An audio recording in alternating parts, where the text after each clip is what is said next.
ulaika kal an'am, mereka itu seperti binatang ternak. Termasuk mereka itu tidak mau sholat,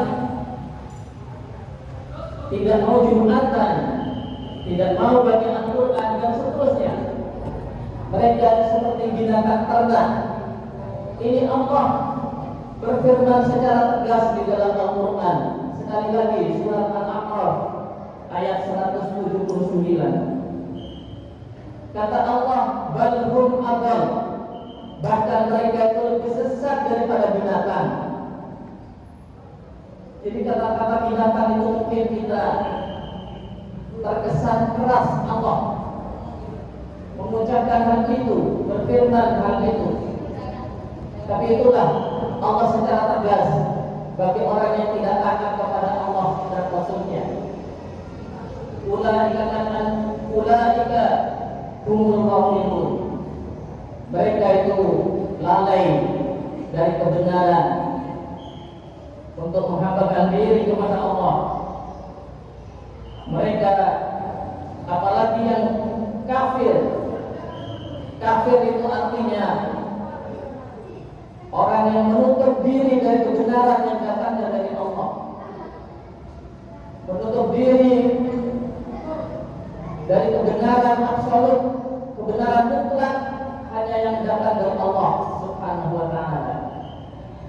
Ma'asyiral muslimin rahimakumullah. Oleh karena itu, mari kita berupaya bagaimana sekiranya manusia itu sadar untuk beriman kepada Allah, untuk melaksanakan segala kewajiban sebagai hamba Allah Subhanahu wa ta'ala. Oleh karena itu kita berupaya memanusiakan manusia.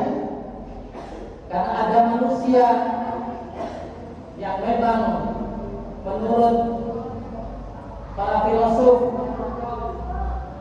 ada yang berpendapat al-insan hayawanun natik. Manusia itu adalah hewan yang berbicara. Maka memang ada benarnya manusia itu ada unsur-unsur kebinatangan.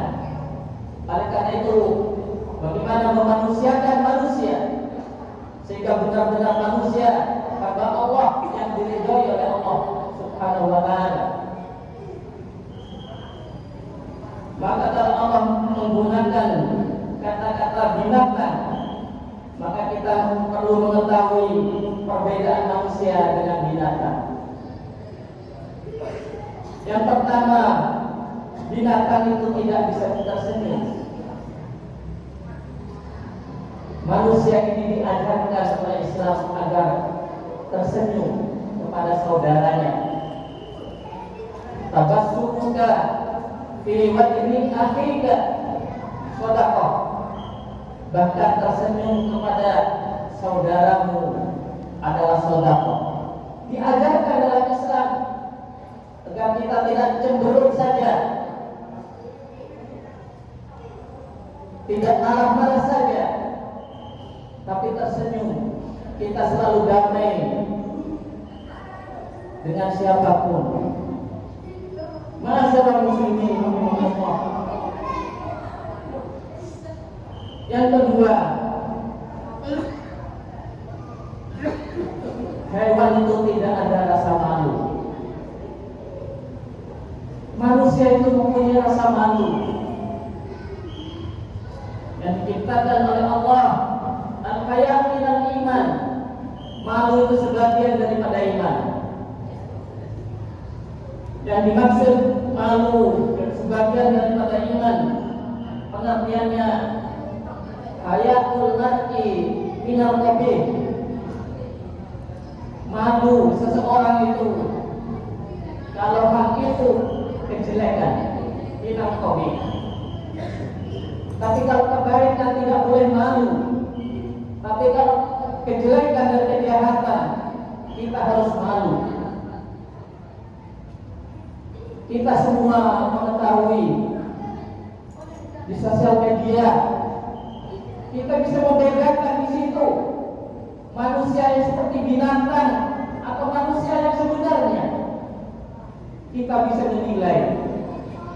Sudah banyak yang ditampakkan manusia seperti binatang. Alhamdulillah yang baik. Kita bersyukur kalau kita yang ditakdirkan oleh Allah sebagai orang yang beriman dan taat beribadah kepada Allah. Mudah-mudahan sekeluarga kita, bapak ibu, putra putrinya semua di keluarga kita masing-masing taat beribadah kepada Allah. Karena kalau taat kepada Allah dan Rasulnya, insya Allah kita menjadi orang yang selamat di dunia dan di akhirat. Karena kita termasuk orang yang taat kepada Allah dan Rasulnya, berarti kita berakhlak mulia, kita berakhlak kepada Allah dan Rasulnya. Ini yang perlu kita syukuri bersama, karena kita termasuk orang yang berakhlak mulia kepada Allah dan Rasulnya. Kita syukuri kita ditakdirkan menjadi orang yang beriman dan taat beribadah kepada Allah Subhanahu wa ta'ala. Masyarakat muslimin rahimahullah, masalah malu ini sampai Rasulullah dengan tegas mengatakan kepada orang yang tidak tahu malu. Rasulullah dengan tegas menyatakan, "Idza lam tastahi fasna ma syi'ta." Apabila kamu tidak punya rasa malu dan tidak tahu malu, fasna ma syi'ta, maka berbuatlah sekehendakmu, tapi tidak sebagai manusia, tapi sebagai binatang. Na'udzubillah min dzalik. Dengan tegas Rasulullah menyatakan begitu di dalam hadisnya. Oleh karena itu jelas kita sangat jauh perbedaan antara manusia dengan binatang. Binatang itu tidak punya rasa malu. Maka kalau manusia tidak punya rasa malu, berbuat kejahatan, berbuat kemaksiatan, maka itulah kata Allah, manusia yang seperti binatang. Ma'asyiral muslimin rahimahullah. Kemudian yang ketiga, ini paling tidak saya menemukan 4 perbedaan antara manusia dengan binatang. Yang ketiga, binatang itu tidak berpikir, tapi manusia diberi akal oleh Allah agar berpikir, dan berpikir yang positif, yang bermanfaat, maka akan luar biasa manfaatnya bagi umat manusia. Di dalam Al-Quran masalah berpikir itu banyak sekali. Di samping ada firman yang menyatakan, "Afala tatafakkarun?" Apakah kamu sekalian tidak berpikir? Ini ditanya oleh Allah Subhanahu wa ta'ala. Karena manusia ini diberi akal, "Afala taqilun?" Apakah kamu tidak menggunakan akalnya? Ma'asyiral muslimin rahimahullah. Manusia yang berpikir, apalagi masalah ilmu pengetahuan, luar biasa. Apalagi diberi berpikir yang lebih oleh Allah. Jadi kalau kita contohkan, kita melihat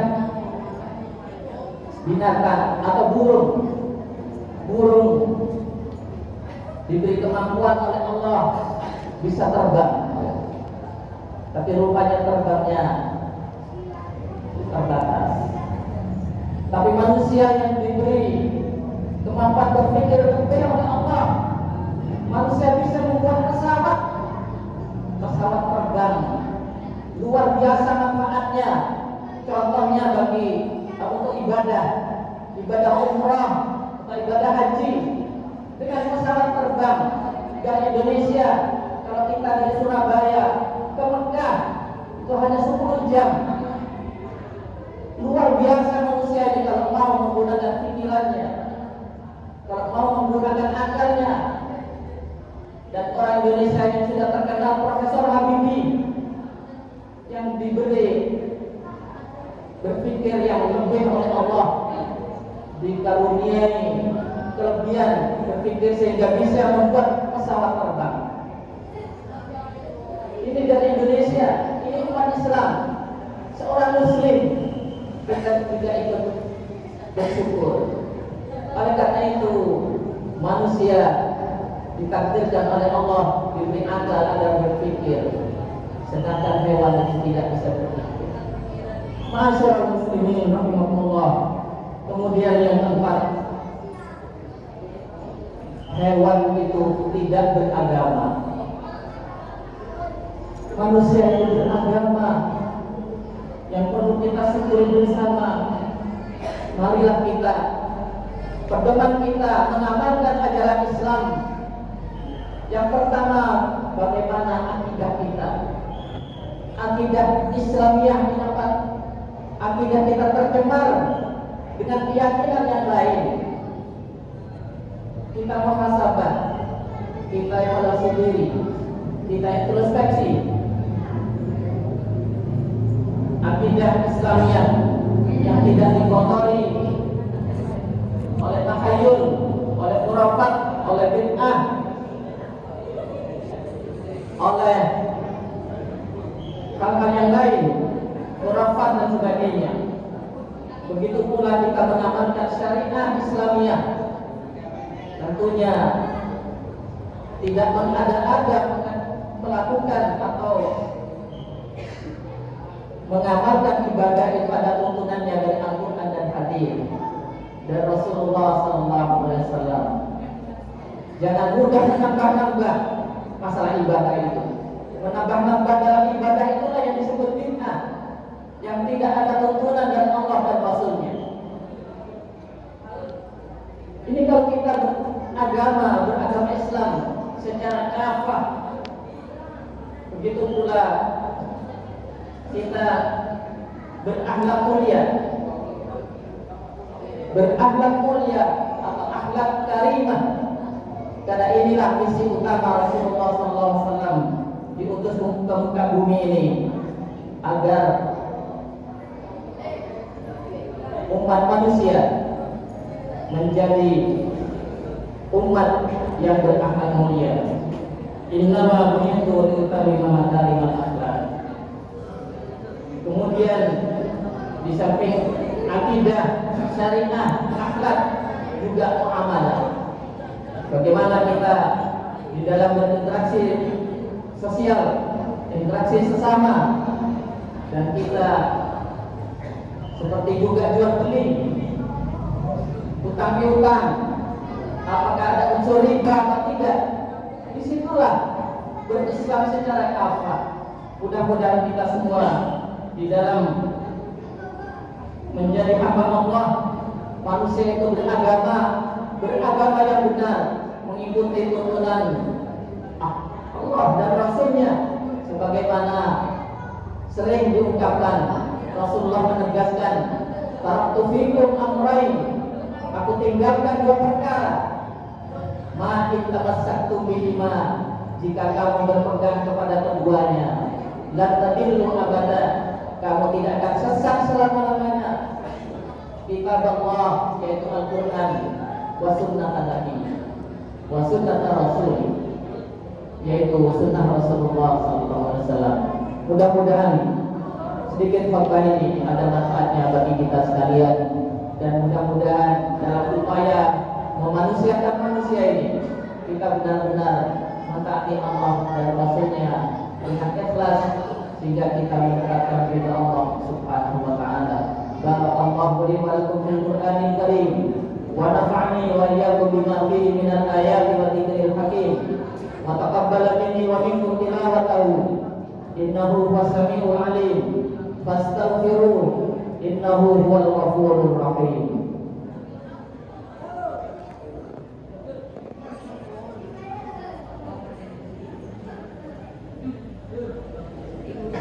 Alhamdulillah.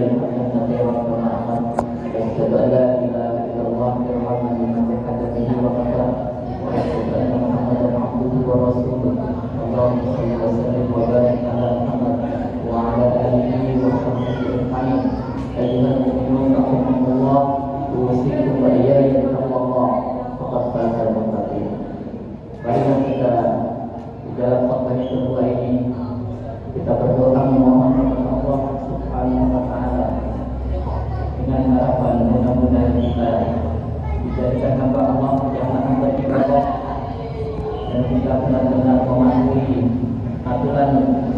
akidah Islamiyah, syariat Islamiyah, akhlak karimah, muamalah duniawiyah. Mudah-mudahan yang diajarkan oleh Allah dan Rasulnya ini membawa keselamatan kita di dunia dan akhirat. Inna Allah wa malaikatahu yusalluna 'alan nabi ya ayyuhalladzina amanu sallu 'alaihi wa sallimu taslima. Allahumma salli wa sallim wa barik ala nabiyyina Muhammad wa ala alihi wa sahbihi ajma'in. Ayyuhal mu'minun rahimakumullah, marilah kita berdoa. Allahumma ighfir lil muslimina wal muslimat wal mu'minina wal mu'minat al ahya'i minhum wal amwat. Rabbana faghfir lana dhunubana wa kaffir 'anna sayyi'atina wa tawaffana ma'al abrar. Allahumma arinal haqqa haqqan warzuqna ittiba'ah wa arinal batila batila warzuqna ijtinabah. Rabbana hab lana min azwajina wa dhurriyyatina qurrata a'yun waj'alna lil muttaqina imama. Rabbana ighfir lana wa liwalidina warhamhum kama rabbawna shighara. Rabbana faghfir lana dhunubana wa kaffir 'anna sayyi'atina wa tawaffana ma'al abrar. Rabbana atina fid dunya hasanah wa fil akhirati hasanah wa qina adzabannar. Subhana rabbika rabbil izzati 'amma yasifun wa salamun 'alal mursalin walhamdulillahi rabbil alamin. Ibadallah, innallaha ya'muru bil 'adli wal ihsan wa ita'i dzil qurba wa yanha 'anil fahsya'i wal munkari wal baghi ya'idukum la'allakum tadhakkarun wa la dzikrullahi akbar. Aqimis shalah.